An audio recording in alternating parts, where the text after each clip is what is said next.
এই যে বন্ধুরা, শুনছো নতুন নতুন রোমান্টিক ভালোবাসার গল্প পেতে ও শুনতে চাইলে আমাদের আদরের ডায়েরি চ্যানেলটি সাবস্ক্রাইব করে বেল বাটনটা অন করে দিও। লাইক কমেন্ট করতে মোটেও ভুলবে না কিন্তু। ধন্যবাদ সবাইকে। ক্যাম্পাসের মাঠে পা রাখতেই কিছু দূর লক্ষ্য করলাম চিকন চশমা পরা একটা মেয়ে 5 জন ছেলেকে কান ধরে উঠবস করাচ্ছে। ব্যাপারটা আমার কাছে একটু হাস্যকরই লাগছে। মেয়েটি যেভাবে উঠবস করতে বলছে আর ছেলেগুলো মেয়েটির কথা শুনে বেকুবের মতো তাই করছে। তাদের সামনে গিয়ে কিছু একটা বলতে যাব, এর মধ্যে চিকন মেয়েটি বলে উঠল, এখানে কি? মেয়েটির দিকে একবার তাকাতেই আমার চোখ যেন কপালে উঠে গেল। এত সুন্দরী একটা মেয়ে নম্রভদ্র না হয়ে ক্যাম্পাসে এসে ক্ষমতার বড়াই দেখাচ্ছে। এর একটা বিহিত আমাকে করতেই হবে। আনমনে ভাবতেই মেয়েটি আমার ভাবান্ত চেহারা দেখে বলে উঠল, এই যে তামিল হিরো, এখন কি আপনাকেও কান ধরিয়ে উদ্বোস করাবো? আরে ধুর, ওদের মতো আমাকে গাধা পেয়েছেন? আপনি বললেন আর আমি কানে ধরে উঠবস করব, অত সোজা না। আর এই যে ভাইয়ারা, আপনারা এই চিকন প্রাণীর কথায় কান ধরে এত নাচানাচি করছেন কেন? আমার কথায় মেয়েটি 460 ভোল্টেজে রেগে গিয়ে চোখগুলো বড় বড় করে আমার দিকে তাকিয়ে রইল। আর ছেলেগুলো ভয়ে প্রথমে দাঁড়ালো, কিছু একটা বলতে যাব, এর মধ্যে আচমকাই তারা দৌড়ে পালিয়ে গেল। তাদের কাণ্ড দেখে ভ্যাবাচেকা খেয়ে আবার বলে উঠলাম, কি হলো ভাই, আপনারা এই চিকন প্রাণীকে এত ভয় পাচ্ছেন কেন? ভাই, আপনার কপালে আজ অনেক দুঃখ আছে, এই পালারে। তাদের মধ্যে একজন বলতেই সবগুলো একসঙ্গে দৌড়ে পালিয়ে গেল। এইদিকে আমি শুধু তাদের কাণ্ড দেখে অবাক হচ্ছি। চিকন একটা মেয়ে, একে দেখে আবার ভয় পেতে হবে নাকি? ফু দিলে বাতাসের আগে উড়ে যাবে। একেই না আবার ভয় পেতে আনমনে ভেবে পিছনে তাকাতেই মেয়েটি রাগে গজগজ করে দাঁতে দাঁত চেপে বলে ওঠে, তুই আমাকে চিকন প্রাণীর সঙ্গে তুলনা করলি কেন? চিকনকে চিকন প্রাণী বলে ডাকবো না তো মোটা প্রাণী বলে ডাকবো? তোর সাহস তো দেখছি কম না, তুই আমাকে চিকন প্রাণী বলছিস? নে তার জবাব। মেয়েটি এই বলে আমাকে থাপ্পড় মারার জন্য হাত তুলতেই খপ করে তার হাত ধরে বলে উঠলাম, এই যে ম্যাম, এত রেগে যাচ্ছেন কেন? আপনি কি জানেন না মেয়ে হয়ে ছেলেদের গায়ে হাত তুলতে নেই? এতে ওইসব মেয়েদের হাজবেন্ড বাসর রাতেই মায়ের ভোগে চলে যায়। আফসোস, আপনিও সে ভুলটাই করতে যাচ্ছিলেন। চাপা মারা বন্ধ কর। তুই হয়তো আমাকে এখনো ভালোভাবে চিনতে পারিসনি। আমি কার বোন, একটু অপেক্ষা কর, এমনিই জানতে পারবি। দাঁড়া, সেই ব্যবস্থাই করছি। এই বলে মেয়েটি রেগে মেগে একদম আগুন হয়ে হন হন করে চলে যেতে লাগলো। মেয়েটি রাগী হলেও যথেষ্ট সুন্দরী। তার সৌন্দর্য দেখে যে কোনো ছেলেই ক্রাশ খেয়ে যাবে। কিন্তু তার এই রাগী স্বভাবের জন্যই হয়তো কোনো ছেলে প্রপোজাল করতে পারেনি, যা বুঝলাম আর কি। এই রে, কথা বলার মাঝে নিজের পরিচয় বলতেই তো ভুলে গেছি। শুনুন তাহলে, আমি রনি হাসান, বাবা মার দ্বিতীয়তম সন্তান।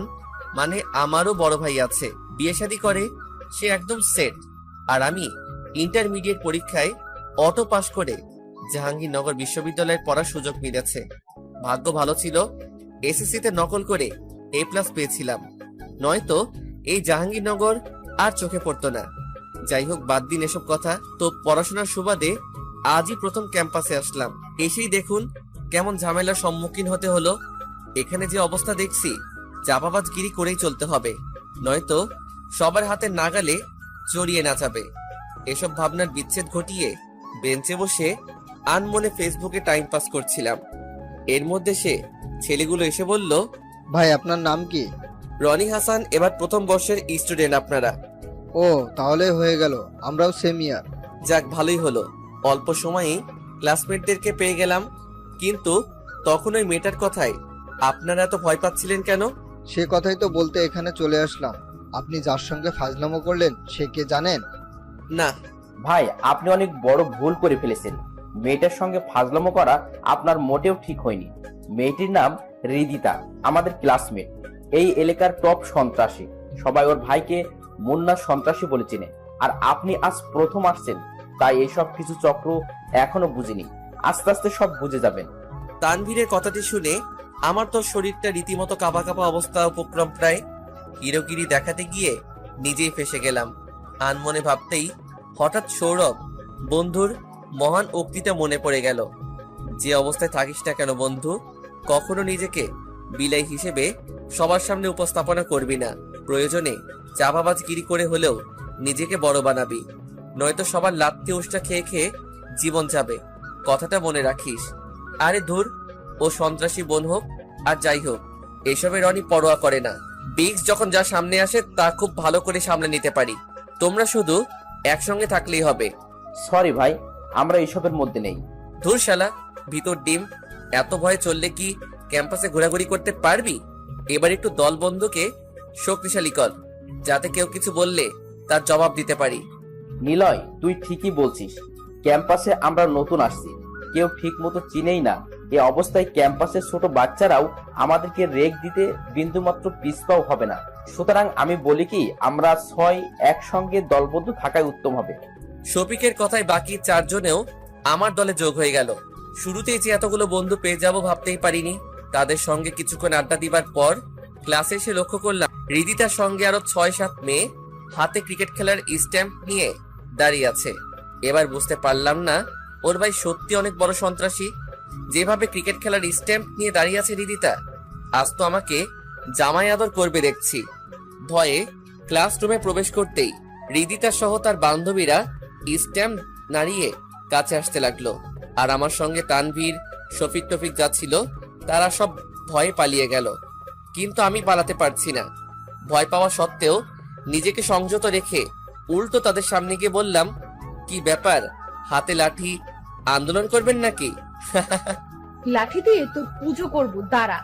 আমাকে চিকন প্রাণী বলার স্বাদ মেটাচ্ছি। এই বলে হৃদিতা আমার উপরে লাঠি তোলা মাত্রই বলে উঠলাম। ক্লাসরুমের দরজার কাছে আসতেই লক্ষ্য করলাম হৃদিতা সহ আরো 6-7 জন মেয়ে হাতে ক্রিকেট খেলার স্ট্যাম্প নিয়ে দাঁড়িয়ে আছে। এ দেখে আমার সঙ্গে তানভীর, শফিক টফিক যা ছিল সব দূরত্বই কেটে পড়লো। চাপা যতই করি না কেন, আমারও তো একটা মান সম্মান বলতে কিছু একটা আছে।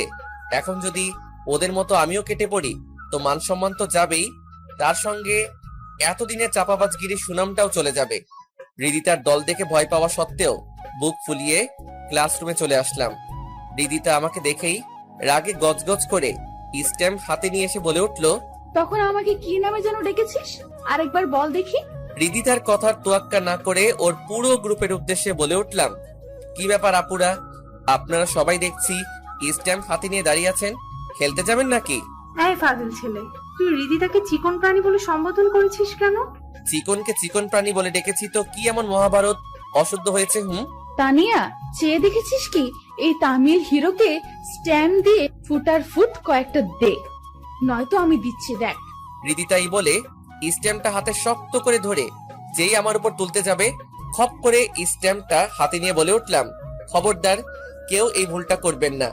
আমি কে তা আপনারা এখনো বুঝতে পারেননি, তাই তো? তো আপনি কে বলুন তো? মুন্না সন্ত্রাসীর ডান হাত কিংবা বন্ধু বলতে পারেন। এবার নিশ্চয়ই বুঝে গেছেন আমি কতটা খারাপ মানুষ। দিনে দুপুরে মানুষ কাটাকাটি করার অভ্যাস আমার আছে। সেদিক থেকে আপনারা সামান্য মশামাছি মাত্র, মেয়ে বলে সম্মান দিয়ে কথা বলছি। ছেলে হলে তো এতক্ষণ থাপড়ায়ে কানটা লাল করে ফেলতাম। পাম মেরে বলতেই হৃদিতার সব বান্ধবী স্ট্যাম্প গুলো ফেলে দিয়ে কিছুটা ভয়ার্থ চেহারায় প্রথম তানিশা বলে ওঠে, কি আপনি মুন্নার ভাইয়ার বন্ধু? হৃদিতা তো মুন্নার ওই বোন। এই হৃদিতা, বল না। জি হ্যাঁ, ভাইয়ার বন্ধু। জি হ্যাঁ, কিন্তু মুন্নার কাছে আমি যতটুকু শুনেছি আপনি অতি নম্র ভদ্র একটা মেয়ে, আর ক্যাম্পাসে এসে দেখছি তার পুরোই উল্টো। আচ্ছা একটু অপেক্ষা করুন, মুন্নার কাছে ফোন দিয়ে ব্যাপারটা পুনরায় শুনছি। এই বলে পকেট থেকে ফোনটা বের করে এমনি কিছুক্ষণ ঘাটাঘাটি করে কানের কাছে নিতেই হৃদিতা প্রাণ জোড়ানো হাসি দিয়ে বলে উঠলো, আপনি শুধু শুধু ভাইয়াকে ফোন করছেন।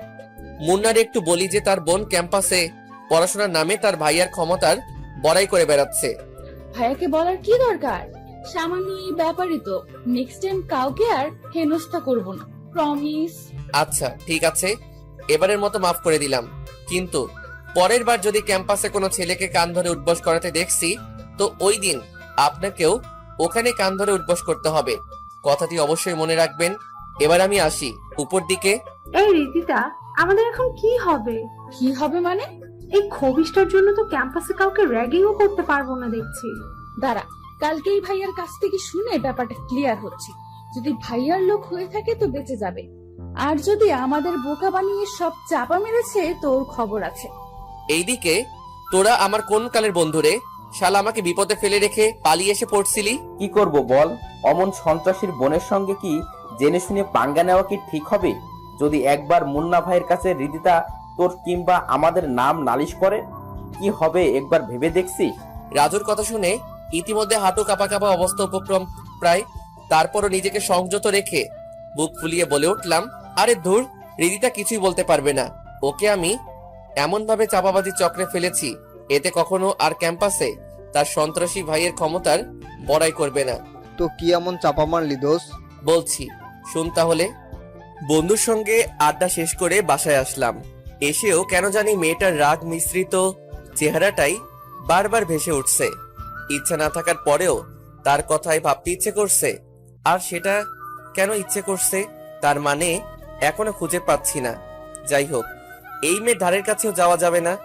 একবার যদি তার মুন্না ভাইকে আমার সম্বন্ধে কিছু একটা বলে তো সে আমাকে জিন্দা কবর দিয়ে দিবে। না বাবা, এসবের মধ্যে নিজেকে জড়ানো যাবে না। আমি পড়াশোনা করতে আসছি, সেটাই বরং করব। যেভাবে সে কাজ পরের দিন ক্যাম্পাসে চলে আসলাম। তানভীর, শফিক, রাজু কাউকে পেলাম না। এদিক সেদিক তাকিয়ে দেখলাম রিদিতাও নেই। দেখে চিন্তামুক্ত লাগছে।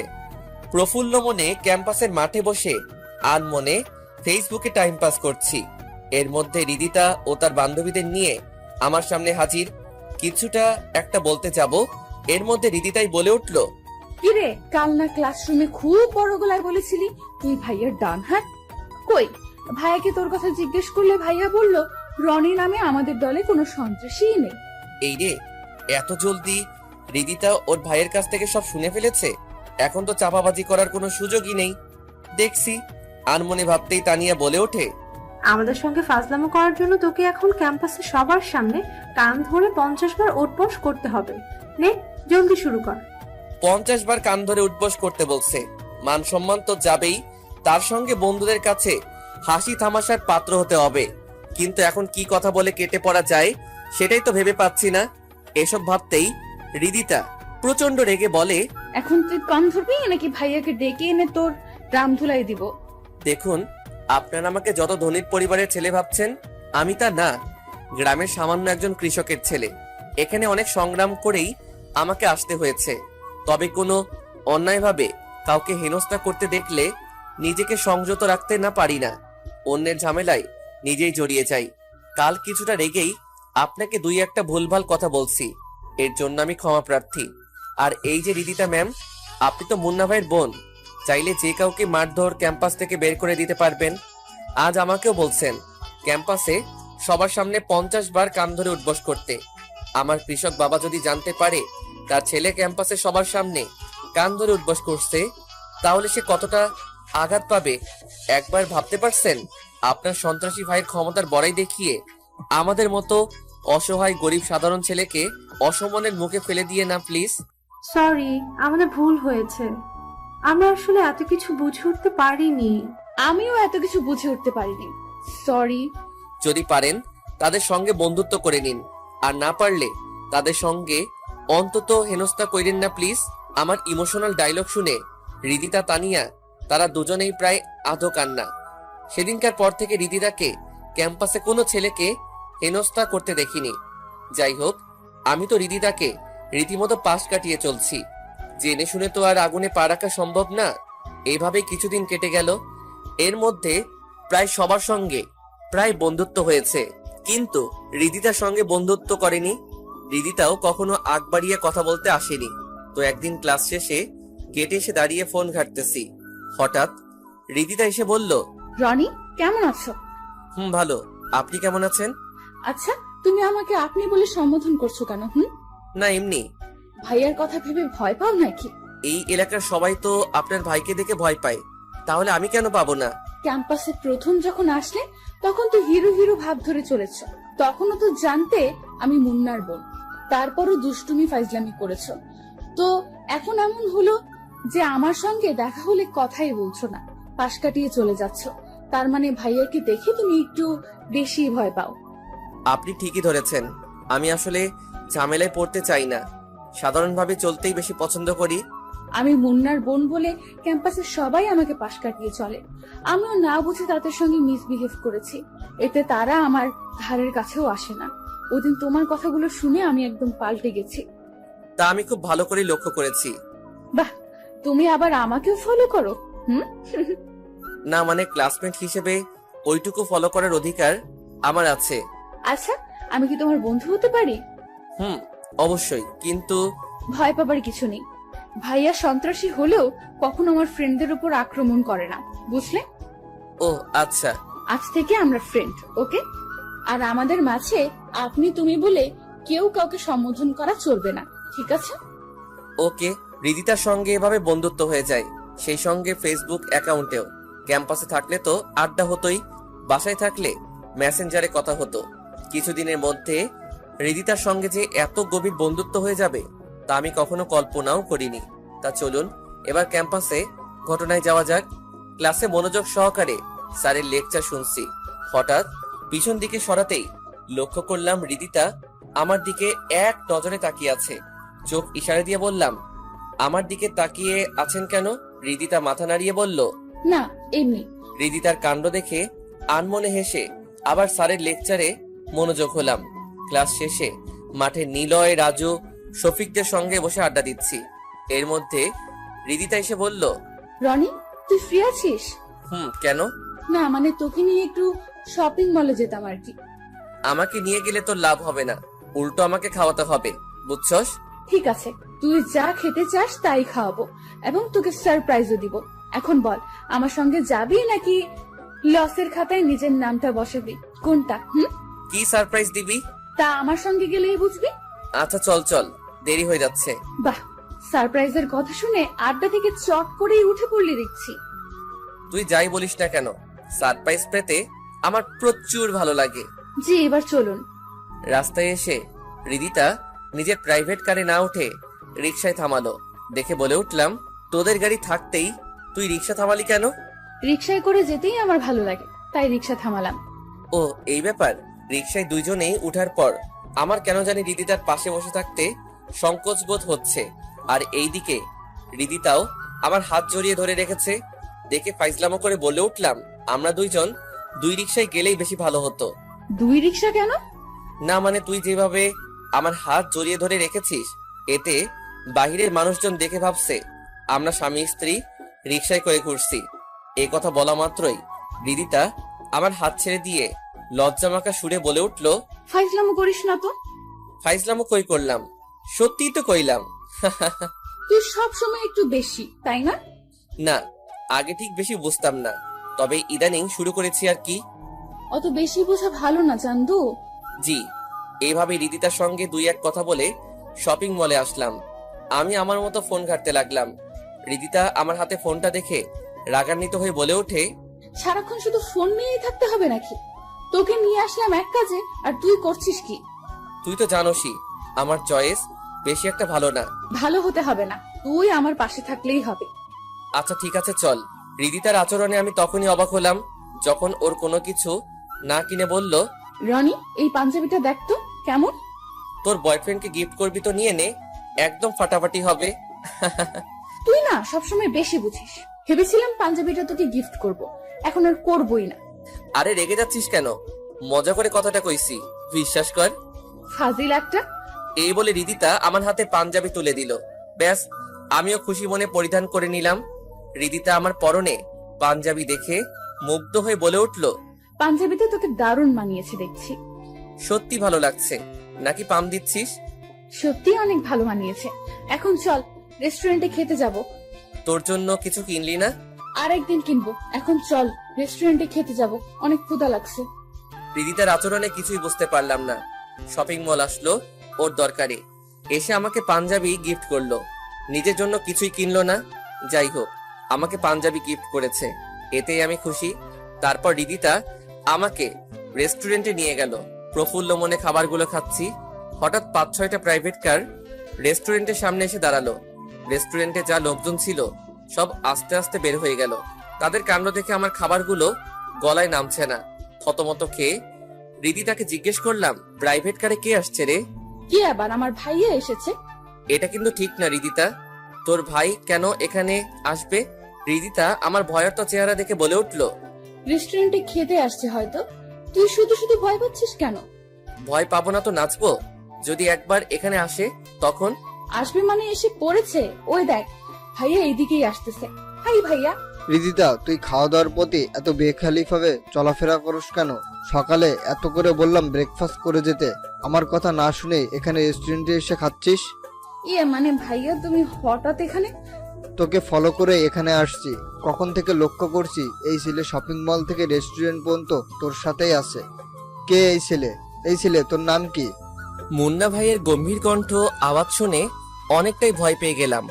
আগে থেকেই মুন্না ভাইকে ভয় পেতাম, আজ আরো রেস্টুরেন্টে রিদিতার সঙ্গে ঘুরতে দেখছে। আজ নিশ্চিত আমাকে মেরে ফেলবে। এসব ভেবে মুন্না ভাইয়ের কথার উত্তর দিবার আগেই মুন্না ভাই ধমক দিয়ে বলে উঠল, এই ছেলে তোর নাম কি বলছিস না কেন? ইয়ে মানে আমার নাম রনি হাসান।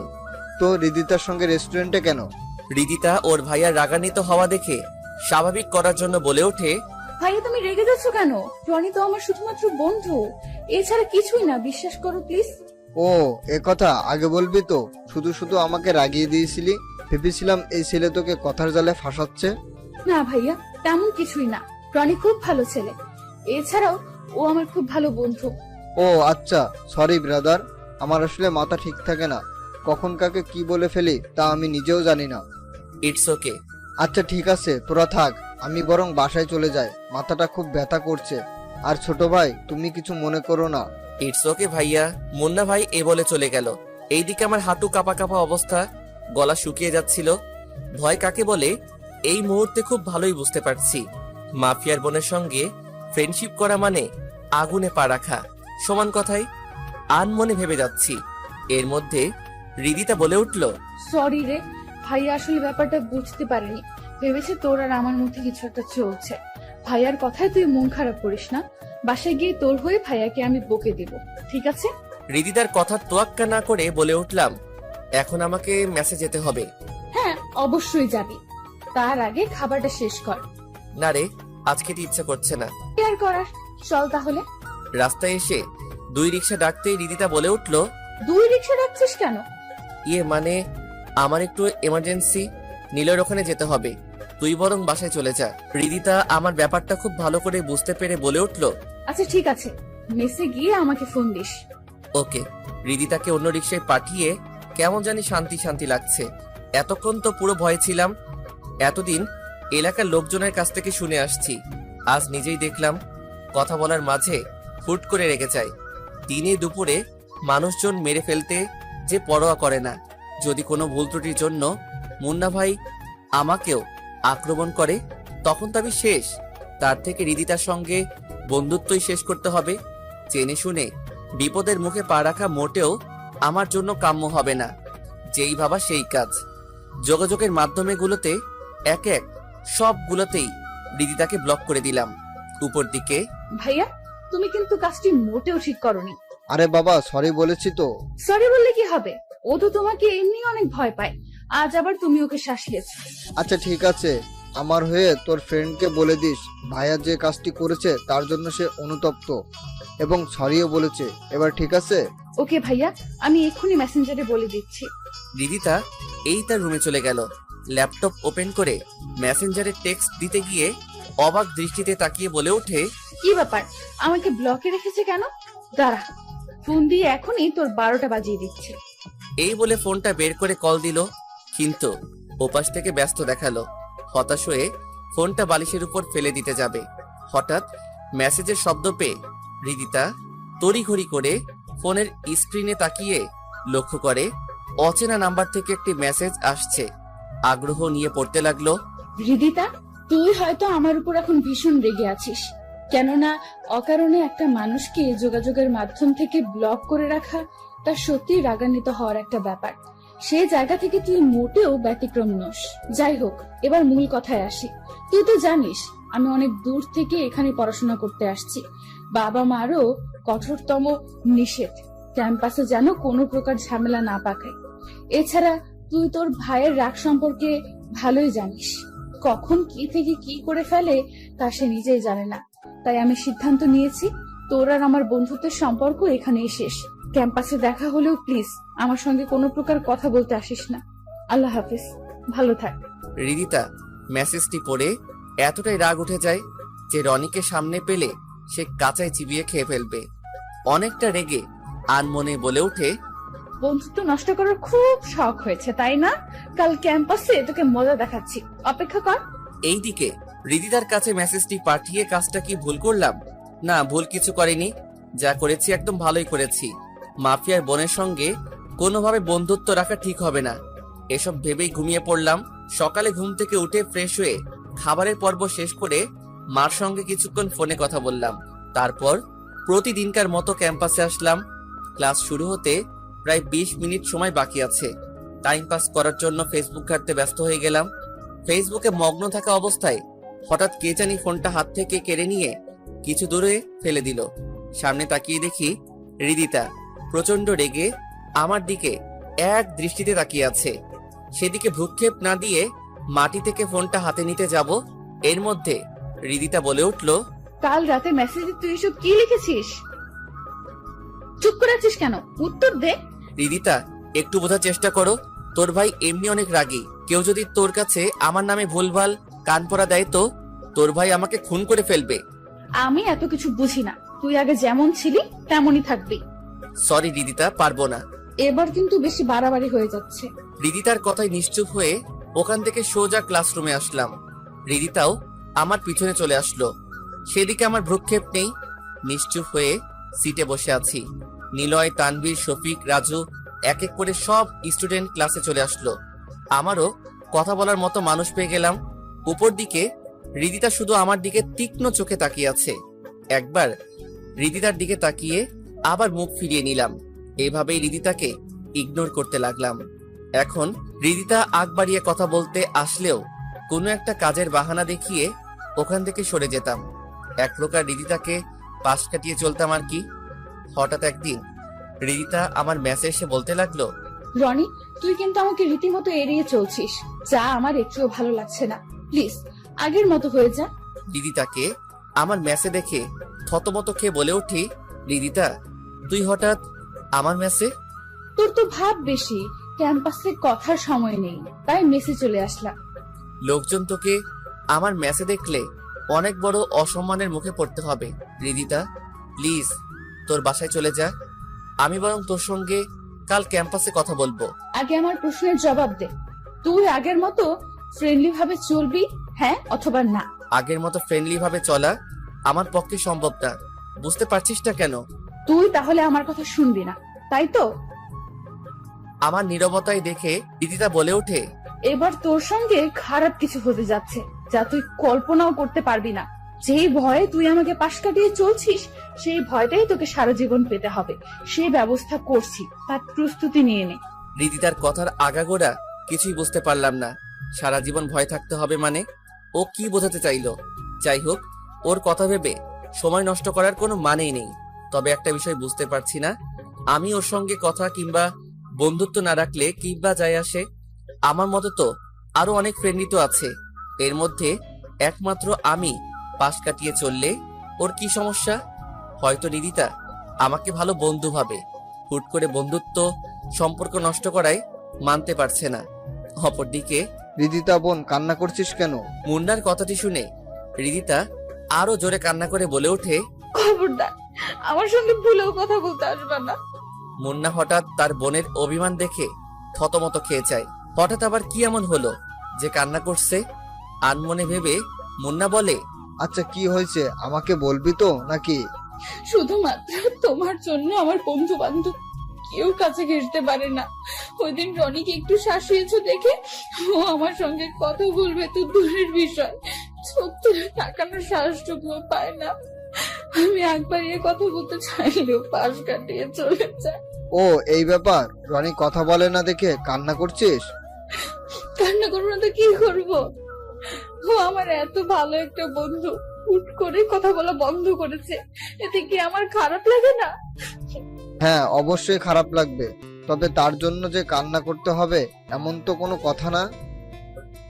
তোর ফ্রেন্ড আরো অনেকেই আছে, তাদের কথা ভেবে মন খারাপ করে বসে থাকতে তো কখনো দেখিনি। আজ যে চোখের জল দেখছি, এই কান্নার পিছনে অবশ্যই কোনো রহস্য জড়িয়ে আছে, যা আমি জানি না, তাই তো? মুন্নার সন্দেহজনিত কথা শুনে রিদিতা কান্না মিশ্রিত কণ্ঠে বলে ওঠে, ভাইয়া তুমি কোন রহস্যের কথা বলছো?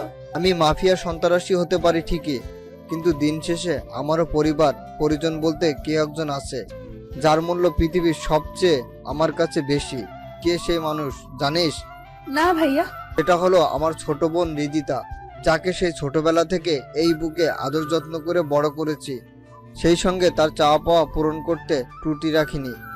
আজ সেই বোন কান্না করছে শুধু একটা বন্ধুর জন্য। আচ্ছা, তোকে কটা প্রশ্ন জিজ্ঞেস করব, তার সঠিক উত্তর দিবি, লুকাবি না, কেমন? ওকে ভাইয়া। প্রথম প্রশ্ন হলো, তুই কি রনিকে ভালোবাসিস? না, ভালোবাসি না। তাহলে তার জন্য কান্নাকাটি করছিস কেন? রনিকে আমি ভালোবাসি না, তবে ওর সঙ্গে কথা না বললে আমার ভালো লাগে না। সবকিছুতেই খারাপ লাগা কাজ করে।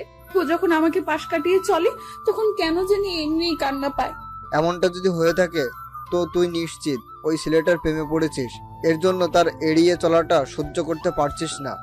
ভয় পাবার কারণ নেই, তুই শুধু একবার তোর মনের কথা আমাকে বল। তোদের বিয়ে আমি নিজ হাতেই দিব, একটু ভেবে দেখ। মুন্নার কথা শুনে রিদিতা লজ্জিত হয়ে হাসি মুখে রুম ত্যাগ করলো। রিদিতার আচরণে তার ভাইও বিষয়টি বুঝতে পিছু পা আর হলো না। এইদিকে, মামা, আপনার এখান থেকে বিকাশে টাকা তোলা যাবে কি? হ্যাঁ অবশ্যই, এই এজেন্ট নাম্বারে টাকা পাঠিয়ে দাও। ওকে, বিকাশ থেকে টাকা তুলে মানি ব্যাগে রাখতে যাব। এর মধ্যে প্রাইভেট কারে কয়েকজন লোক নেমে এসে আমার উদ্দেশ্যে বলে ওঠে, আপনার নাম কি রনি হাসান? তাদের কথা শুনে থতমত খেয়ে বললাম, হ্যাঁ, কিন্তু আপনারা কারা? আমরা মুন্না ভাইয়ের লোক। তো আমাকে এখানে ইন্টারফেস করছেন কেন? তা আপনি মুন্না ভাইয়ের কাছে গেলেই বুঝতে পারবেন। এখন কথা না বাড়িয়ে জলদি গাড়িতে উঠুন। সরি ভাই, অকারণে মুন্না ভাইয়ের ওখানে যেতে আমি ইচ্ছুক না। তাছাড়া মুন্না ভাইয়ের সাথে আমার কোনো শত্রুতাও নেই যে তার সঙ্গে আমার দেখা করতে হবে। আপনারা ভাই এবার আসতে পারেন। এখন আপনি ভালোই ভালোই গাড়িতে ওঠেন তো সম্মানের সহিত আমাদের সঙ্গে যেতে পারবেন, নয়তো জোর করে আপনাকে এখান থেকে তুলে নিয়ে যেতে আমরা বাধ্য হব। লোকগুলোর কথা শুনে হাঁটু রীতিমতো কাঁপতে শুরু করলো। মুন্না ভাই আমাকে ডাকছে, তার মানে রিদিতা নিশ্চয়ই কোনো ঝামেলা পাকিয়েছে। আনমনে ভাবতেই লোকগুলো ধমকের সুরে বলে ওঠে, আপনি যাবেন নাকি তুলে নিয়ে যাব? থাক ভাই, তুলে নিয়ে যেতে হবে না, আমি স্বইচ্ছায় আপনার সঙ্গে যাচ্ছি, চলুন। বাধ্য হয়ে মুন্না ভাইয়ের বাসায় আসলাম। মনে মনে হাজারো ভয় লাগা কাজ করছে। রিদিতাও মেসে গিয়ে আমাকে শাসিয়ে আসছে। আজ মুন্না ভাই হাত থেকে রক্ষা নেই। আনমনে এসব ভাবতেই মুন্না ভাই সিঁড়ি বেয়ে নামতেই যা বলল, তা শোনার জন্য মোটেও প্রস্তুত ছিলাম না। কিরে, তোর সাহস দেখছি অনেক বেড়ে গেছে। ইয়ে মানে ভাইয়া, আপনি কি বলতে চাচ্ছেন? একটু অপেক্ষা কর, সবই বুঝতে পারবি। মুন্না ভাইয়ের কথায় ভয়ে গলা একদম শুকিয়ে যাচ্ছে। মনে হচ্ছে আজ আর নিজেকে বাঁচাতে পারবো না। এখন শুধু হৃদিতার উপর রাগ হচ্ছে। ও তো জানতোই এসব ঝামেলায় নিজেকে জড়াতে চাই না।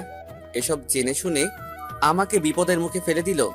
তারপর ভেবে নিলাম, আজ মুন্না ভাইয়ের হাতে মরতেই যখন হবে, তাহলে এত ভয় পেয়ে লাভ কি? এসব ভেবেই বলে উঠি, ভাই, আমি খুব সাধারণ একজন মানুষ, এসব ঝামেলায় নিজেকে জড়াতে চাই না।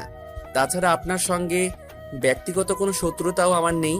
তাহলে এখানে আমাকে আনার উদ্দেশ্য কি? উদ্দেশ্য অবশ্যই আছে, একটু অপেক্ষা কর, সব বুঝিয়ে দিচ্ছি। মুন্না ভাই এই বলে রিদিতাকে ডাক দিল। রিদিতাও সঙ্গে সঙ্গে এসে পড়ল। আমাকে দেখেই হাসি উজ্জ্বল চেহারা উপস্থাপনা করে মুন্না ভাইয়ের উদ্দেশ্যে বলে ওঠে, ভাইয়া ডেকেছো কেন? এই ছেলেটার নাম কি রনি? হ্যাঁ ভাইয়া। একেই তো ভালোবাসিস? হুম। রিদিতার সঙ্গে কথা শেষ করে মুন্না ভাই আমাকে উদ্দেশ্যে বলে, এই দিদাকে শুধু ভালোবাসিস নাকি বন্ধুই ভাবিস, কোনটা? মুন্না ভাইয়ের কথাটা শোনার জন্য আমি মোটেও প্রস্তুত ছিলাম না। অবাক প্লাস ভয় নিয়ে বলি, ভাইয়া আপনি ভুল ভাবছেন, রিদিতাকে আমি ভালোবাসি না, শুধুই বন্ধু ভাবি। রিদিতা, তুই চুপ আছিস কেন? ভাইয়াকে সবকিছু বল। এত ভয় পাবার কি আছে? ভাইয়াকে বলে দে তুই আমাকে ভালোবাসিস। রিদিতার কাছ থেকে এ কথা শুনে আকাশ ভেঙে যেন আমার মাথার উপর পড়ার উপক্রম প্রায়। কি বলছে? মাথা কি খারাপ হয়ে গেল নাকি? রিদিতা, এটা কিন্তু ঠিক হচ্ছে না। আমাদের মাঝে কখনো ভালোবাসার সম্পর্ক ছিল না, বন্ধুত্বর সম্পর্কই ছিল। আজ হঠাৎ এসব উল্টাপাল্টা কথা বানিয়ে বলছিস কেন? কি? আমি বানিয়ে বলছি? তুই আমার ভালোবাসিস না? আচ্ছা ঠিক আছে, তোকে আমায় ভালোবাসতে হবে না। রিদিতা এই বলে ছোট বাচ্চাদের মতো কান্না করে তার রুমে চলে গেল। এইদিকে রিদিতার চোখের জল দেখে মুন্না ভাই রাগান্বিত হয়ে আমার শার্টের কলার চেপে ধরে বলে ওঠে, আমার বোনের চোখের জল দেখলে আমার মাথা ঠিক থাকে না। ইচ্ছা করছে তোকে এখানে শেষ করে দেই। ভাই আপনি বিশ্বাস করুন, আমার আর রিদিতার মাঝে কোনো ভালোবাসার সম্পর্ক ছিল না। ও বানিয়ে এসব বলছে। রিদিতা শুধু আমার বোন না, ও আমার মেয়ের মতো। ছোট থেকেই যখন যা চেয়েছে তাই এনে দিয়েছি। এবারেও তার আবদার আমি পূরণ করব, আর তা এই 2 দিনের মধ্যেই। জয়নাল, বিয়ের সমস্ত আয়োজন প্রস্তুত কর। কালকে এদের বিয়ে সম্পন্ন করব ইনশাল্লাহ। জি আচ্ছা ভাই, আমি বরং এখনই ডেকোরেশন এবং লাইটিং এ পুরো বাড়ি আলোকিত করার ব্যবস্থা করছি। মুন্না ভাইয়ের কাছ থেকে বিয়ে নামক শব্দটি শুনে পায়ের নিচে মাটি যেন সরে গেল। পরিশেষে মাফিয়ার বোনকে বিয়ে করতে হবে না, কোনোভাবে সম্ভব না। এই বিয়ে আমি করতে পারবো না। আনমনে ভেবেই বলি, ভাইয়া আপনি ভুল সিদ্ধান্ত নিয়েছেন। রিদিতাকে আমি বিয়ে করতে পারবো না। মুন্না ভাই রাগান্বিত সুরে বলে ওঠে, ছোট ভাই, এত বেশি বুঝো না। হিতে নিজের জীবনটাই কিন্তু হারাতে হবে। এবার মনের মধ্যে ভয় ঢুকে গেল। নিমিষেই চুপ হয়ে গেলাম। সন্ত্রাসীর পালাই পড়েছি। তাদের কথার প্রতিবাদ করলেই নিশ্চিত জীবন হারাতে হবে। তার থেকে চুপ করে থাকাই শ্রেয়। ও একদিন পর বিয়ের সকল নিয়মকানুন মেনে আমার আর রিদিতার বিয়ে সম্পূর্ণ হয়ে গেল। বিয়েতে সকল বন্ধু বান্ধব উপস্থিত ছিল, শুধু আমার পরিবার আর আত্মীয় স্বজনরাই উপস্থিত ছিল না। তাদের কথা ভেবে খুব খারাপ লাগছে। রিদিতা ওর জিতকে প্রাধান্য দিয়ে হয়তো আমাকে বিয়েটা করতে বাধ্য করেছে, কিন্তু আমার মনের অবস্থা একবারও বুঝতে চেষ্টা করলো না। ছাদের কিনায় এসে আনমনে ভাবছি, পড়াশোনা করতে এসে বিয়ের চক্রে যে এভাবে পড়ে যাব তা কখনো কল্পনাও করিনি। ওইদিকে বাবা মা ভাইয়া ভাবি তারা হয়তো আমার বিয়ের কথা জানতে পারলে অনেক কষ্ট পাবে। এখন এসব ভেবেই বা কি হবে? বিয়ে তো আমি স্বইচ্ছায় করিনি। আনমনে ভেবে পিছনের দিকে ফিরে তাকাতেই নিলয়, তানভীর, তানিয়া তাদেরকে দেখতে পেলাম। তানিয়া বলে ওঠে, কি রে, মন খারাপ করে আছিস কেন? এটা তোরাই ভালো জানছস। রনি প্লিজ মন খারাপ করিস না। রিদিতা তোকে আগে থেকে পছন্দ করত, যা দারুণ। ও নিজেই রাগ বাড়িয়ে তোর সঙ্গে বন্ধুত্ব করেছে। এসব কিছুই ভালোবাসার স্বার্থে করেছে। মুন্না ভাইকে নিয়ে রিদিতাও অনেক ভয় পেত যদি তোর সত্যি কোনো ক্ষতি করে ফেলে। এই ভয় ভালোবাসার কথাটি প্রকাশ করেনি, বরং তোকেও বুঝতে দেয়নি। ইভেন আমাকেও অনেকদিন পর জানিয়েছে। পরিশেষে তুই কি করলি? মুন্না ভাইয়ের সামান্যতম ধমকানোতে রিদিতাকে ইগনোর করতে শুরু করলি। তোর এই ইগনোর করাটা সত্যি নিতে পারছিল না। তারপর আর কি, রিদিতার ভাইয়াকে সবটা বলে প্ল্যান করে তোকে ব্ল্যাকমেল করে বিয়েটা করে ফেলে। তানিয়ার কথা শুনে আমি যেন আকাশ থেকে পড়লাম। রিদিতা আমাকে সত্যি সত্যি ভালোবাসতো, আর আমি কিছুই টের পেলাম না। তবে রিদিতাকে একটু শাস্তি ভোগ করতেই হবে। আমাকে ভয় দেখিয়ে বিয়েতে মত নিয়েছে, এর শাস্তি যদি না দেই তো কেমনে কি? কি রে, কোথায় হারিয়ে গেলি? তানিয়ার কথায় ভাবনার ঘোর কেটে গেল। মানে কি যেন বলছিলি? কিছুই না, তুই এখন বাসর ঘরে যা। রাত প্রায় 12টা বাজতে গেল। ওইদিকে বেচারা রিদিতা তোর অপেক্ষায় প্রহর গুনছে মনে হয়। ধ্যাত তেরি, আমি আছি টেনশনে, তুই আছিস ফাইজলামর মুডে। বন্ধু লেট করছিস কেন? যা বিলালটা আগেই ভাগেই মেরে আয়, নয়তো হাতছাড়া হয়ে যাবে। তারা আমাকে নিয়ে দুষ্টুমি ফাইজলামা করছে।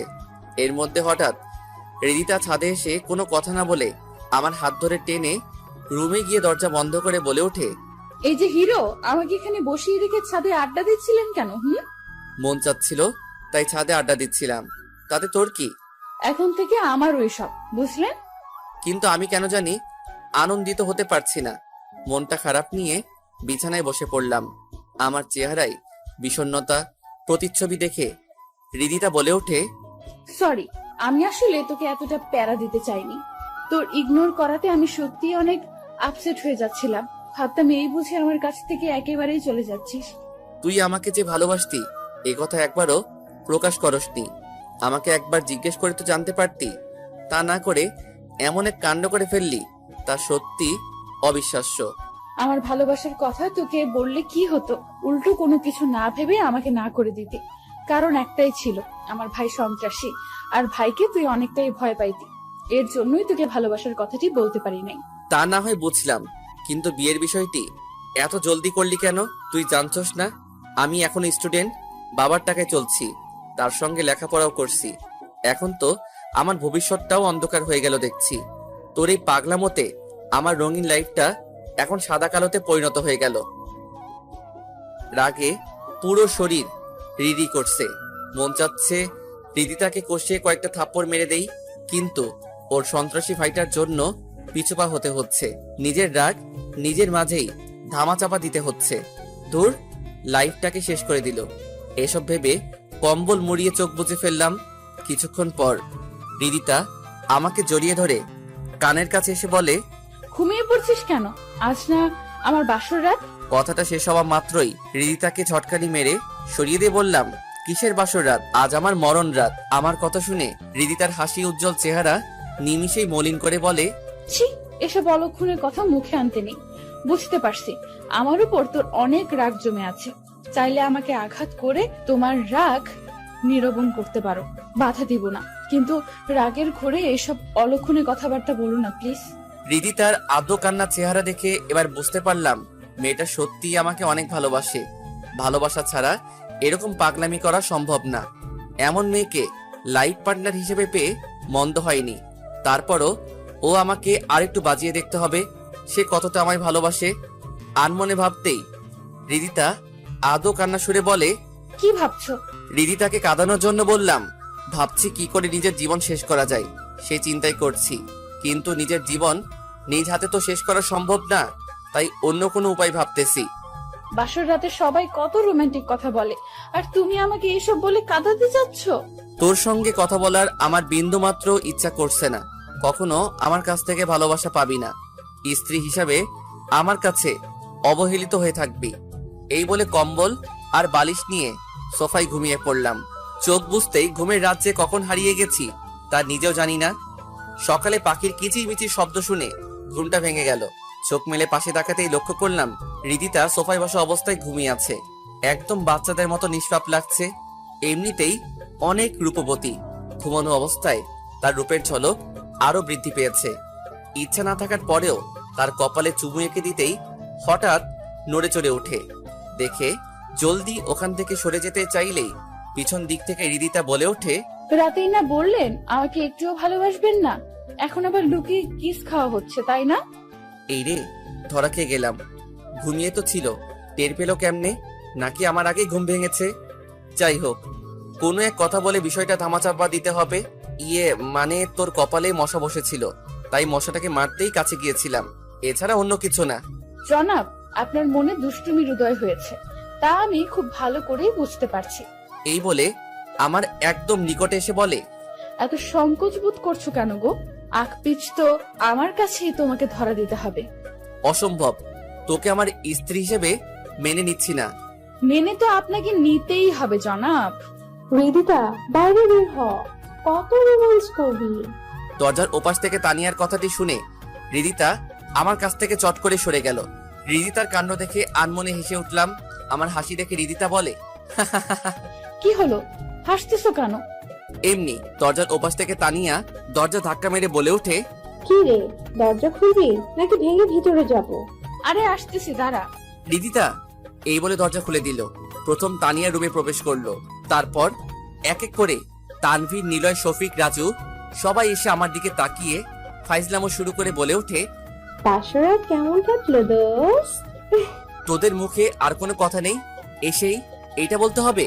অদ্ভুত। এই বলে তাদেরকে পাশ কাটিয়ে ওয়াশরুমে গেলাম। শালা, তোরা বন্ধু নামের হারামি, মাফিয়ার বোনকে বাধ্য হয়ে বিয়ে করতে হয়েছে।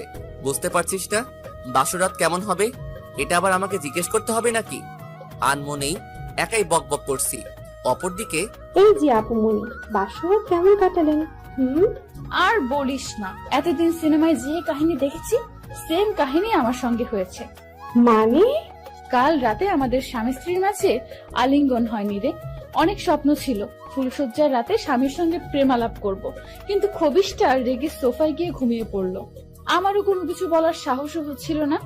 নিরুপায় হয়ে তার পাশে রাত পাড়ি জমিয়েছি। খবিশটা একবারও জিজ্ঞেস করলো না যে বিছানায় না ঘুমিয়ে সোফায় কেন ঘুমাচ্ছি। কি আর করার, বিয়েটা হয়তো ও করতে চায়নি, কিন্তু তার ভাইয়ার চাপে মত দিতে বাধ্য হয়েছে। যাই হোক, তুই ওকে আরো অনেক বেশি ভালোবাসবি, যাতে তোকে ছাড়া অন্য কাউকে কল্পনাও করতে না পারে। ঠিক আছে, আমি বরং সেটাই করব। এবার আমরা তাহলে আসি। ওকে। এইদিকে ওয়াশরুম থেকে বের হয়ে লক্ষ্য করলাম পুরো রুম ফাঁকা। কি ব্যাপার? তানভীর, নিলয়, শফিক তারা কোথায় গেল? দেখ, হারামিগুলো না বলেই চলে গেল। আনমনে ভেবে বিছানায় বসে আছি। হঠাৎ দরজা খোলার শব্দ পেয়ে দরজার দিকে তাকাতেই লক্ষ্য করলাম রিদিতা খাবার হাতে নিয়ে আসছে। এইদিকে খিদেই পেটে ইঁদুর দৌড়াচ্ছে। এই যে জনাব, খেয়ে নিন। খিদে নেই। সংকোচ বোধ করলে তো আর পেট ভরবে না, খেয়ে নিন প্লিজ। বললাম না খিদে নেই। এত করে যখন বললাম খেতে যাচ্ছেন না, তো না খাইয়ে থাকেন, গেলাম আমি। আমিও কোনো কিছু না বলে চলে যাচ্ছি। দেখে রিদিতা পিছন দিক থেকে ডাকলেও না শুনে দরজা টপকাবো, এর মধ্যে আচমকাই মুন্না ভাই এসে বলে ওঠে, রনি কোথায় যাচ্ছ? দেখো না ভাইয়া, ও না খেয়ে বের হচ্ছে, আমার কোনো কথাই শুনছে না। রিদিতার অভিযোগ সুরে কথাটি শুনে মুন্না ভাই দীর্ঘ শ্বাস ফেলে বলে ওঠে, সে কি, না খেয়ে যাচ্ছ কেন? ভাইয়া আমার খিদে নেই। তা তো বললে চলবে না। এই রিদিতা, টেবিলে খাবারগুলো রেডি কর। এই বলে মুন্না ভাই আমার হাত ধরে টেবিলের দিকে নিয়ে গিয়ে চেয়ার টেনে ইশারায় বসতে বলে। আমিও বাধ্য ছেলের মতো বসে পড়ি। তারপর এক এক করে খাবারের আইটেম রিদিতার সামনে এগিয়ে দেই। ইচ্ছা না থাকার পরেও খেতে শুরু করি। কিছুক্ষণ নীরবতা থাকার পর মুন্না ভাই বলে ওঠে, পৃথিবী জুড়ে আপনজন বলতে আমার ছোট বোনটাই আছে। অকালে মাকে হারিয়েছি। মার মৃত্যুর পর বাবা আরেকটা বিয়ে করে আমাদের অবহেলা অনাদারে ফেলে চলে যান। অনেক কষ্টের মাঝে আমার এই ছোট বোনটাকে কোলে পিঠে বড় করেছি। কখনো তার চোখের জল আসতে দেইনি। নিজের স্বাদ আহ্লাদ বিসর্জন দিয়ে আর ছোট বোনটার চাওয়া পাওয়াকে প্রাধান্য দিয়েছি। তবে আমার বোনটা অনেক চাপা স্বভাবের, কখনো মুখ ফুটে কখনো কিছু আবদার করে না। আমি আন্দাজ করে এক এক সময় এক এক সারপ্রাইজ তাকে এনে দিতাম। সেদিন ওকে যখন কান্না করতে দেখলাম, তখন জিজ্ঞেস করলে কান্না মিশ্রিত কণ্ঠে বলে, ভাইয়া তোমার জন্য আমার বন্ধু বান্ধব ইগনোর করে চলে, কথা বলে না। কথাটি শুনে আবার যখন জিজ্ঞেস করলাম, কে কথা বলে না আমাকে বল, তখন সে তোমার নামটি বলেছিল। আমি ভেবেছিলাম ও শুধু তোমাকে বন্ধু ভাবে না, তার থেকে অন্য কিছু। আনমনে ভেবে সন্দেহবশত জিজ্ঞেস করি, তুই কি রনিকে ভালোবাসিস?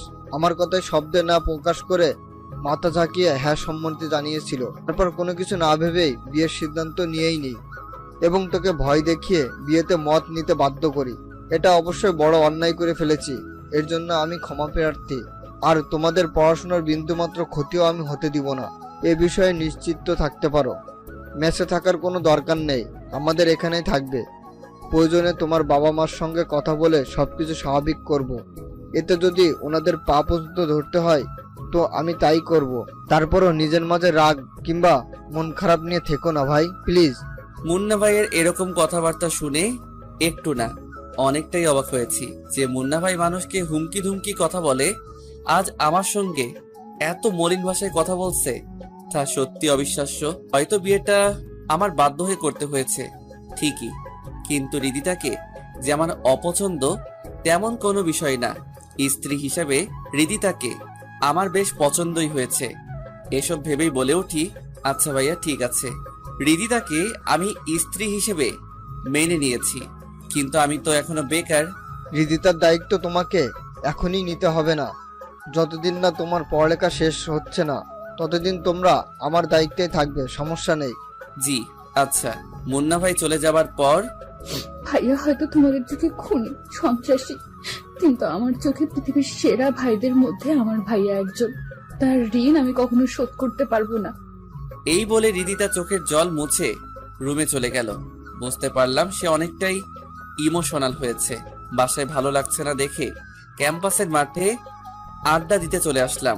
বন্ধুরা আমাকে দেখা মাত্রই খোঁজা মেরে বলতে শুরু করলো, কি বন্ধু, পরিশেষে মাফিয়ার বোনকে বিয়ে করে ফেললি? একদিক থেকে ভালোই হয়েছে, আমাদের সঙ্গে আর কেউ উচ্চ গলায় কথা বলতে পারবে না, বিকজ তুই আমাদের সঙ্গে আছিস। ধুর, বাদ দে এসব কথা। এমনিতেই অনেক প্যারায় আছি, কোনো কিছুতেই ভালো লাগছে না। সে কি, কাল বিয়ে করলি আজই বলছিস ভালো লাগছে না? গুরু, আর কটা দিন যাক, তারপর নয় একটু মুখে উচ্চারণ করিল শুরু। ব্যাস, বন্ধুদের এক দুই কথায় আড্ডা ভালোই জমে গেল। মন খারাপ থাকলেও এখন আর তা নেই। আড্ডা শেষ করে রিদিতাদের বাসায় না গিয়ে সোজা মেসে চলে আসলাম। বাড়িওয়ালা আমাকে দেখেই বলে ওঠে, বাবা তুমি মেসে থেকো না প্লিজ, ভীষণ ঝামেলায় পড়তে হবে। আঙ্কেল আপনি হঠাৎ এ কথা বলছেন কেন? মুন্না ভাইয়ের কঠোর আদেশ, তা আমাকে পালন করতেই হবে। ও আচ্ছা। এই বলে ম্যাচ থেকে গুটি গুটি পায়ে হেঁটে যাচ্ছি আর ভাবছি মুন্না ভাই সত্যি অনেক বড় মাপের সন্ত্রাসী। বাড়িওয়ালাকে কি না কি বলেছে, সে কথায় বাড়িওয়ালা মানতে বাধ্য হয়েছে। আমার লাইফে এরকম পরিস্থিতির সম্মুখীন হতে হবে তা কখনো কল্পনাও করিনি। ভাগ্যের লিখন এমনই হয়তো ছিল। আর মনে ভাবছি আর গুটি গুটি পায়ে হেঁটে যাচ্ছি, হঠাৎ পকেটে রাখা ফোনটা কেঁপে উঠল। পকেট থেকে ফোনটা বের করে স্ক্রিনে লক্ষ্য করলাম রিদিতার কল। গুরুত্ব না দিয়ে কেটে দিলাম। ব্যাস, আবারও কল দিল। এবার কলটা কেটে না দিয়ে রিসিভ করে বললাম, ওপাশ থেকে ঝাঁঝালো কণ্ঠে রিদিতা বলে, আমার কল রিসিভ করছো না কেন? কল রিসিভ না করলে কথা কার সঙ্গে বলছিস? প্রথমবার তো কল কেটেই দিলা। আমার ইচ্ছা হয়েছে, কল রিসিভ করিনি। তো কোনো সমস্যা? হয়েছে, আর বলতে হবে না, বাসায় আসো। যেতে পারবো না। এসে পড়ো, নয়তো ভাইয়ার লোকজন পাঠিয়ে দিব কিন্তু। থাক, লোকজন পাঠিয়ে দিতে হবে না, আমি আসতেছি। কল কেটে তারপর তড়িঘড়ি করে বাসায় চলে আসলাম। রুমে এসে রিদিতাকে কিছু একটা বলতে যাব, এর মধ্যে রিদিতা আচমকাই এমন একটা কাণ্ড করলো তা সত্যি অবিশ্বাস্য। রিদিতার উদ্দেশ্যে বলে উঠলাম, আমাকে এভাবে হাতের নাগালে নাচাচ্ছিস কেন? আমার প্রশ্নের উত্তর না দিয়ে রিদিতা বলে ওঠে, চোখটা একটু বন্ধ করো তো। হঠাৎ চোখ বন্ধ করব কেন? প্লিজ বন্ধ করোই না, সারপ্রাইজ আছে। আচ্ছা ঠিক আছে, চোখ বন্ধ করলাম, তবে বেশিক্ষণ থাকতে পারবো না। ওকে। রিদিতার কথা মতো চোখ বন্ধ করা মাত্রই রিদিতার ঠোঁটের উষ্ণতা অনুভব করলাম, তবে বেশিক্ষণ না। চোখ মেলে তাকানো মাত্রই রিদিতা দৌড়ে পালিয়ে গেল। এই দিকে রিদিতার ঠোঁটের উষ্ণতা পেয়ে কেমন জানি একটা ঘোরের মাঝে পড়ে গেলাম। এরকম একটা কাজ করবে তা সত্যি অবিশ্বাস্য বলে মনে হচ্ছে। এখন শুধু ঘুরে ফিরে রিদিতার ঠোঁটের উষ্ণতায় পেতে ইচ্ছা করছে। পালিয়ে যাবে কোথায়? আমার সামনে তো ওকে আসতেই হবে, তখন আমিও তার বদলা ভালোভাবেই নিব। রুম থেকে বের হয়ে রিদিতাকে আশেপাশে খুঁজতে লাগলাম। চারিদিক চোখ বুলিয়ে নিলাম, কোথাও নেই। ফোনটা বের করে কল দেওয়া মাত্র কিচেন রুম থেকে রিদিতার ফোনটা বেজে উঠল। তারপর এদিক সেদিক না তাকিয়ে কিচেন রুমে গিয়ে লক্ষ্য করলাম খুব মনোযোগ সহকারে রান্না করছে। তার হাতের নাগালে ফোন কল টুন বাজছে, সেদিক কোনো ভ্রুক্ষেপ নেই। আমিও কম কিসের সুট করে পিছনে গিয়ে রিদিতাকে জড়িয়ে ধরলাম। আচমকায় জড়িয়ে ধরাতে কেঁপে ওঠে, তোতলিয়ে বলে, কে? আপনার হাজবেন্ড। ও আচ্ছা, হঠাৎ কি মনে করে আমার কাছে আসলেন? আমার বউটাকে একটু আদর করতে চলে আসলাম। ব্যাস, কথাটি শুনেই রিদিতা আমার কাছ থেকে নিজেকে ছাড়িয়ে নিবার চেষ্টা করে বলে ওঠে, না না, আদরের কোনো দরকার নেই, দেখছো না রান্না করছি, ছাড়ো আমাকে। ছাড়বো না। তখনকার সারপ্রাইজটাতে আমার মন ভরেনি, সুতরাং সারপ্রাইজটা পুনরায় আবার চাই। এই বলে রিদিতার গলায় নাক ডুবিয়ে দিলাম। কিচেন রুমে এসে আপনাকে এত রোমান্টিক হতে হবে না, কেউ দেখে ফেললে লজ্জায় মুখ দেখাতে পারবো না, ছাড়েন বলছি। এত সুন্দরী বউ পাশে থাকলে সবাই রোমান্টিকই হবে, তাহলে আমার কি দোষ? এই বলে রিদিতার ঠোঁটের উষ্ণতা নিতে যাব, হঠাৎ গরম চেনি হাতে চেপে ধরাতে চট করেই রিদিতার কাছ থেকে সরে গিয়ে বলে উঠি, আহ বউ না ডাকাত, একটু কাছে এসেছি বলে গরম চেনি ছ্যাক দিতে হবে? ধুর, তোর কাছে আসাই আমার ভুল হয়েছে। মানা করার পরেও শুনছিলাম না কেন? ঠিক আছে, ভুল আমারই হয়েছে, আপনি রান্না করেন। এই বলে রেগে মেগে কিচেন রুম থেকে চলে আসলাম। তোর মুডটাই নষ্ট করে দিল। কিছুক্ষণ পর রিদিতা রুমে এসে দুষ্টুমি সুরে বলে ওঠে, কেমন লাগে ফুলসজ্জার রাতে আপনি আমাকে ছ্যাঁকা দিয়েছে, তাই এর প্রতিশোধ নিলাম। এবার তাহলে আমিও প্রতিশোধটা নিয়ে নেই, দাঁড়া। এই বলে বিছানা থেকে নেমে রিদিতার দিকে এগিয়ে যাচ্ছি। দেখে ও পালানোর চেষ্টা করা আগে খপ করে তার হাত ধরে হ্যাচকা টেনে বুকে জড়িয়ে নিয়ে বললাম, এবার তোর কাছ থেকে আমাকে কেমনে সরাবি? নিজেকে বাঁচানোর টেকনিক আমার জানা আছে, তা দেখতে চাও? পারমিশন পাওয়া মাত্রই হাতে সজোরে কামড় বসিয়ে দিল। ব্যথা পাওয়া সত্ত্বেও মুখে হাসি এনে বলে উঠলাম, এই সামান্য কামড়ে আমার কিছুই হবে না, বুঝছিস? একটুও ব্যথা পাওনি? না, পাইনি। এই বলে রিদিতাকে বিছানায় নিয়ে প্রথমেই কপালে চুমু এঁকে দিলাম। তারপর স্বামী স্ত্রীর মধুর ভালোবাসায় দুইজনে হারিয়ে গেলাম। আলিঙ্গনের পর রিদিতা আমার বুকে মাথা রেখে জড়িয়ে শুয়ে আছে। দুইজনের মাঝে কোনো কথা নেই। মনে হচ্ছে এই মুহূর্তে আমাদের দুইজনেই বাকরুদ্ধ হারিয়েছে। নীরবতার প্রহর ভেঙে রিদিতা বলে ওঠে, আমাকে ছেড়ে কখনো যাবে না তো? নীরবতার মাঝে রিদিতার কথাটি শুনে থতমত খেয়ে বলে উঠি, চলে যাবার প্রশ্ন আসছে হঠাৎ? না মানে, বিয়ে তো আমাকে স্বইচ্ছায় করনি, চাপে পড়েই মত দিতে বাধ্য হয়েছ। এর জন্য তোমাকে নিয়ে আমার অনেক ভয় হয়। হ্যাঁ, যেতেও পারি, ঠিক নেই। ফাইজলামো করে বলতেই রিদিতা ভীষণ ক্ষেপে আমার বুকের উপরে উঠে বলে, এ কথা মুখে আরেকবার উচ্চারণ করলে বড্ড খারাপ হয়ে যাবে কিন্তু। আরে বাবা, রাগ করছো কেন? ফাইজলামো করে বলছি তো। অনেক হয়েছে, ছাড়ো আমাকে। আরে কোথায় যাচ্ছ? থাকো না আরেকটু। আজ না হোক, কাল ঠিকই আমাকে রেখে চলে যাবা। মাঝখান থেকে এত মায়া বাড়িয়ে লাভ কি? ছাড়ো আমাকে। বললাম তো ফাইজলামো করে বলছি, তারপর রাগ কেন করছো? তাহলে আমার মাথায় হাত রেখে বলো, কখনোই আমাকে ছেড়ে যাবা না। আচ্ছা ঠিক আছে, যাব না। আর যদি যেতেই হয় তো আমার বউটাকেও সঙ্গে নিয়ে যাব। খুশি? সত্যি? হুম। এই তো আমার লক্ষ্মী বর। এই বলে রিদিতা আমার কপালে চুমু এঁকে দিল। মেয়েটা সত্যি আমাকে অনেক ভালোবাসে। যাই হোক, রিদিতাকে মৃত্যুর আগ পর্যন্ত আর ছাড়ছি না। খুব জলদি ওকে আমার বাসায় নিয়ে যাব। হয়তো বাবা মা ভাইয়া তাদের কাছে একটু বকাঝকা শুনতে, কিংবা দুই এক একটা থাপ্পড়ে খেতে হবে। তারপর তো ঠিকই তাদের কাছে টেনে নিবে। আনমনে ভেবেই মার কাছে ফোন দিলাম দুই একবার কলটুন বাজার পর আম্মু রিসিভ করে বলে ওঠে, বাবা কেমন আছিস? হ্যাঁ আম্মু, ভালোই আছি। তোমরা সবাই কেমন আছো? আলহামদুলিল্লাহ, সবাই ভালোই আছে। তোর পড়াশোনার কি খবর? হ্যাঁ ভালো। কি ব্যাপার, তুতলির কথা বলছিস কেন? না মানে, তোমাকে একটা কথা বলতে চাচ্ছিলাম। হ্যাঁ বল, শুনছি তো। আম্মু, আমি এখানে বিবিএ করে ফেলেছি। বাদর ছেলে, কি বললি? আবার বল দেখি। তারপর আম্মুকে স্পষ্ট ভাষায় যখন বললাম এখানে বিয়ে করে ফেলছি, ব্যাস আম্মু তো রেগে মেগে আগুন হয়ে ঝাঁঝালো কণ্ঠে যা বলল, বাদর ছেলে, তোকে লেখাপড়া করতে পাঠিয়েছে আর তুই ওখানে আমাদের ছাড়াই এসব করেছিস? তোর ওখানে কালকে আমি যাচ্ছি। মার রাগান্বিত সুরে কথাটি শুনে অনেকটাই ভয় পেয়ে যাই, কারণ মার রাগ করলে ভীষণ ঝামেলায় আমাকে পড়তে হয়।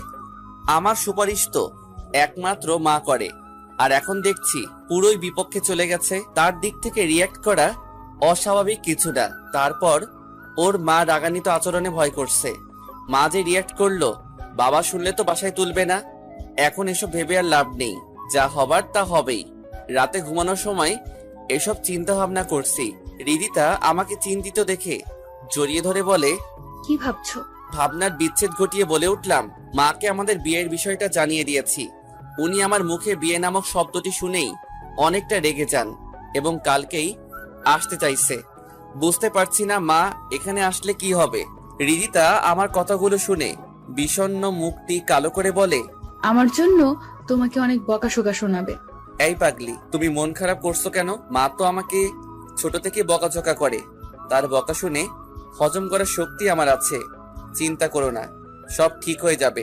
রিদিতা ছলছল দৃষ্টিতে তাকিয়ে বলে ওঠে, তুমি যদি কোনো কারণে আমাকে ছেড়ে চলে যাও তো আমি সত্যিই মরে যাব। তোমাকে ছাড়া আমি থাকতে পারবো না, যত কিছুই হোক না কেন। তুমি আমার হাতটি ছেড়ে যাবা না তো? রিদিতার কথাটি যেন কলিজায় লেগে গেল। একে যতই দেখছি ততই মন জয় করে নিচ্ছে। পরিস্থিতি যতই খারাপ আসুক না কেন, ভালোবাসার মানুষটি কখনো হাতছাড়া করব না। আনমনে ভেবে রিদিতাকে পরম ভালোবাসায় বুকে জড়িয়ে নিলাম। রিদিতাও আমার বুকে মুখ গুজে চুপটি মেরে ঘুমিয়ে পড়ল। রিদিতাকে দেখে মনে হচ্ছে পৃথিবীর সবচেয়ে শান্তির স্থানে সে ঘুমিয়ে পড়েছে। দৃশ্যটি আমার কাছে খুবই মনোমুগ্ধকর লাগছে। নিজের অজান্তেই রিদিতার মাথায় হাত বুলিয়ে দিচ্ছি, আর ও আমাকে ঝাপটে ধরে ঘুমের রাজ্যে পাড়ি দিচ্ছে। চিন্তা ভাবনায় রাতটা নির্ঘুমে কেটে গেল। ফজরের আজানের আগেই কখন যে ঘুম ধরে আসছে তা আমি নিজেও জানি না। সকালে রিদিতার মিষ্টির কোকিল কণ্ঠে ডাকে ঘুমটা ভেঙে গেল। আমার চোখ লাল বর্ণ দেখে রিদিতা বলে ওঠে, কি ব্যাপার, তোমার চোখগুলো এমন লাল বর্ণ ধারণ করেছে কেন? নিশ্চয়ই রাতে ঘুম হয়নি। হ্যাঁ ঘুম হয়েছে তো। মিথ্যা বলছো কেন? তোমার চোখ প্রমাণ দিচ্ছে রাতে ঘুমাওনি। এবার আর লুকানোর চেষ্টা করলাম না, বলে ফেললাম। আসলে চিন্তা ভাবনা বেশি থাকায় ঘুমাতে পারিনি। মাকে নিয়ে আমার বেশি চিন্তা হচ্ছে। যে মানুষটা আমার সুপারিশ সবসময় করত, সে এখন আমার বিপক্ষে চলে গেছে। তার মানে বুঝতে পারছো ব্যাপার কেমন কঠিন হয়ে দাঁড়াবে। ভাবনার কোনো প্রয়োজন নেই, নিয়তির উপর সব ছেড়ে দাও। এই বলে আমার কপালে চুমু এঁকে হৃদিতা রুম ত্যাগ করলো। হৃদিতার কথায় কিছুটা স্বস্তি পেলাম। সকালের পর্বটা এমনই কেটে গেল। বিকেলে বাবা মা তার সঙ্গে ভাইয়া ভাবি সবাই চলে আসছে। মা আমাকে দেখে কোনো কিছু না বলেই ঠাস ঠাস করে 2টা থাপ্পড় মেরে দিল এবং অজস্র বকাবকি শুরু করলো। বাবা শুধু দাঁতে দাঁত চেপে চোখ রাঙিয়ে তাকাচ্ছিল। ভাইয়া ভাবি তারাও আমাকে বোঝাতে লাগলো কাজটি আমি মোটেও ঠিক করিনি। কিছুক্ষণ এভাবে পরিস্থিতি গরম থাকলো। মুন্না ভাই এসে সমস্ত ঘটনায় বাবা মাকে বলল এবং ক্ষমা চাওয়ালো। ভাইয়া ভাবি সুপারিশে মা আর অমত পোষণ করলো না। পরিশেষে বলে উঠল, যা হবার তা হয়েছে, এখন আমার ছেলের বউকে দেখতে চাই। সে কই? মার কথা শুনে চারদিক চোখ বুলিয়ে নিলাম। রীতিতা নেই। তারপর রুমে গিয়ে লক্ষ্য করলাম ফ্লোরে হাঁটু মুড়ে কান্না করছে। বুঝতে পারলাম সম্পর্ক ভেঙে যাওয়ার ভয়ে কান্না করছে। তারপর রীতিতাকে বাবা মার সামনে নিয়ে গেলাম। রীতিতাকে দেখেই মা নিমিষেই ঠান্ডা হয়ে বলে ওঠে, বাহ, বৌমা তো অনেক রূপবতী আছে দেখছি, তবে তার গুণগুলো দেখার বাকি আছে। আন্টি, আমার বোন যেমন সুন্দর তেমন তার মনটাও অনেক সুন্দর। আপনাকে অনেক সেবা যত্ন করবে। কি বৌমা, সেবা যত্ন করবে তো আমায়? হ্যাঁ মা, অবশ্যই আপনার সেবা যত্ন করব। আমার তো আর মা নেই, মার ভালোবাসাও আমি পাইনি, তবে তার শূন্যতায় অনেক কেঁদেছি। আজ আপনাকে মায়ের আসনে পেয়েছি, সুতরাং আমি আমার সর্বোচ্চ দিয়ে হলেও সৎ আচরণ করব। ব্যাস। রীতিতার কথাতে মা গলে একদম পানি। তবে বাবা আমার প্রতি একটু নারাজ। তাকে হাত করতে কিছুদিন সময় লাগবে, তা খুব ভালোভাবে বুঝতে পারছি। পরিশেষে রীতিতাকে আমার পরিবারজন সবাই মেনে নেয় এবং বড় ভাইয়া মুন্না ভাইয়ের উদ্দেশ্যে বলে, এই বিয়ে পুনরায় আবার হবে, আর তা খুব জমজমট ভাবে। আলহামদুলিল্লাহ, আপনারা বিয়ের বিধি ব্যবস্থা শুরু করুন। এবার দুই পক্ষেই ধুমধাম করে বিয়েটা সম্পূর্ণ করব ইনশাল্লাহ। হ্যাঁ, তাই হবে। 1 সপ্তাহ পর আজ দুই পরিবারের ধুমধামে করেই বিয়েটা সম্পূর্ণ হলো। এবার আমার কোনো মন খারাপ লাগা নেই। মনের মধ্যে অজস্র আনন্দের শিহরণ বয়ে যাচ্ছে। আমার পরিবারে একমাত্র বাবাই শুধু মন খারাপ নিয়ে আছে। হয়তো আমার বিষয়টা মেনে নিতে পারছে না, তবে খুব শীঘ্রই তার রাগ ভাঙিয়ে ছাড়বো। এই যে আমার প্রাণের দেব, ছাদে একা একা মোবাইলে কি লেখালেখি করছো? ওইদিকে রিদিতা যে তোমার অপেক্ষায় আদৌ কান্না প্রায়। লেখালেখি বাদ দিয়ে ভাবির উদ্দেশ্যে বলে উঠলাম, না মানে ইউটিউবে টুকটাক গল্প লেখালেখি করি তো, এর জন্য নিজের ঘটনাগুলো গল্প আকারে ইউটিউবে পাবলিশ করছি। ওরে আমার লেখক দেবর রে, এখন লেখালেখি বন্ধ করে রিদিতার কাছে যাও। মেয়েটা অনেকক্ষণ ধরে তোমার অপেক্ষায় বসে আছে। না, আর একটু লেখা বাকি আছে, এইটা শেষ করেই যাচ্ছি। এ কথা বলা মাত্রই ভাবি ফোনটা কেড়ে নিল এবং আমাকে জোর করে বাসর ঘরে রেখে বাইরে থেকে দরজা আটকে দেয়। রিদিতা আমাকে দেখেই অভিমানে মুখ ফিরিয়ে নেয়। বিছানায় বসতে যাব, রিদিতা আচমকাই বলে ওঠে, আই খবরদার, বিছানায় আসবে না। হঠাৎ রিদিতার রং বদল দেখে বলে উঠলাম, কি ব্যাপার, বিছানায় আমাকে যেতে দিচ্ছ না কেন? প্রথমবার বাসর রাতের কথা মনে আছে? আমাকে যে ছ্যাঁকা দিয়েছো, তাই আজ আমিও তোমাকে ছ্যাঁকা দেব। ওই দিন তো আমার মন মানসিকতা ভালো ছিল না, এটা তো তোমাকে বুঝতে হবে। না, একটুও বুঝবো না। তুমি আমাকে ছ্যাঁকা দিয়েছো, আমিও তাই করবো। প্রতিশোধ না নিলে হয় না। এই, তুমি বিছানা থেকে নামবা নাকি আমি সোফায় গিয়ে ঘুমাবো? আরে এরকম করছো কেন? থাকো তোমার বিছানায়। এই বলে রিদিতা সোফায় চলে গেল। এইদিকে আমি বেকুব বনে চলে গেলাম। কি পাগলামো করছে। কিছুক্ষণ যাওয়ার পর রিদিতার কাছে গিয়ে নরম সুরে বললাম, এই রিদিতা, ঘুমিয়ে পড়ছো কেন? বিছানায় আসো। বিরক্ত করো না, যাও এখান থেকে। এবার আর নিজেকে সংযত রাখতে পারলাম না। রিদিতাকে কোলে করে বিছানার থেকে খুব শক্ত করে জড়িয়ে ধরে বললাম, পাগলামি করে আমাকে কষ্ট দিচ্ছ কেন? সেদিন আমিও একই কষ্টটা পেয়েছিলাম। এখন আমাকে ছাড়ো, নয়তো কিন্তু লোকজন ডাকবো। ডেকে কি বলবা? বলবো তুমি আমাকে বাসর ঘরে মারধর করেছো। ডাকো দেখি। পারমিশন পাওয়া মাত্রই রিদিতা জোরে আওয়াজ করে কিছু একটা বলতে যাবে, অমনি 2 ঠোঁট নিজের দখলে নিয়ে নেই।